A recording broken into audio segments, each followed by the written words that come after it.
Lundi 18 mai, rentrée des classes pour les élèves de l'intérieur du pays, excepté Dabou, Aboisseau, Grand Bassam et Abidjan. L'annonce a été faite par le président de la République lors de son adresse à la nation le 7 mai dernier.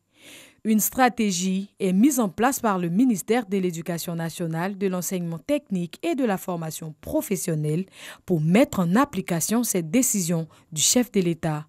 Il était donc important pour la tutelle de s'entretenir avec les syndicats d'enseignants pour les informer des décisions prises.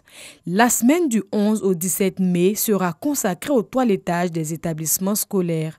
Quand un établissement est fermé pendant plus d'un mois, eh bien, il peut se trouver que le cadre de travail, le cadre physique, que ce cadre-là puisse prendre quelques avaries, présenter quelques avaries et donc il faut que toutes les administrations scolaires mettre cette semaine à profit pour toiletter les écoles. Le lundi prochain, démarrage des cours sous forme de rotation pour toutes les classes du primaire. Au niveau donc de primaire, comme stratégie arrêtée, c'est de diviser l'école en deux pour travailler de façon alternée. Alors le ministre donc a proposé qu'il y ait deux groupes. Le premier groupe, c'est les classes de CE2, CM1 et CM2. Le lendemain, c'est l'autre groupe, CP1, CP2 et CE1.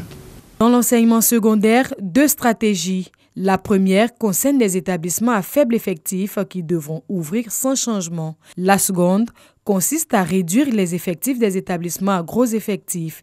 Ne sont concernés par la rentrée que les élèves en classe de 3e et terminale.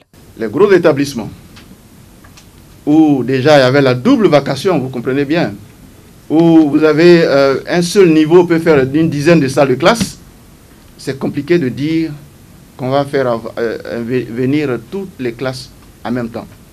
Donc la deuxième stratégie, c'est que dans les gros établissements à gros effectifs, c'est de faire entrer les 3e et les terminales.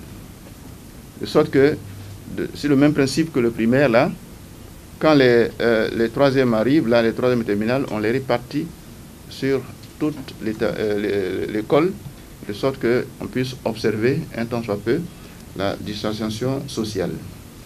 Les autres niveaux vont faire l'objet donc de cours en ligne. Pour les élèves et enseignants restés à Abidjan, dès l'annonce de l'isolement de la ville, des mesures sont également prises pour leur permettre de regagner les villes concernées. Il y a un site que nous avons créé, c'est www.education.gouv.ci. Le site, il est ouvert. J'invite tout un chacun à s'inscrire là-dessus. Cabran Assoumou a rassuré les syndicats d'enseignants quant aux dispositions sécuritaires. Des masques de protection seront distribués gratuitement aux élèves et enseignants. Des dispositifs de lavage des mains vont être installés dans chaque établissement. Des mesures saluées par les responsables syndicaux. Travailler dans des conditions risquées, il faut vraiment des dispositions qui nous permettent d'agir convenablement.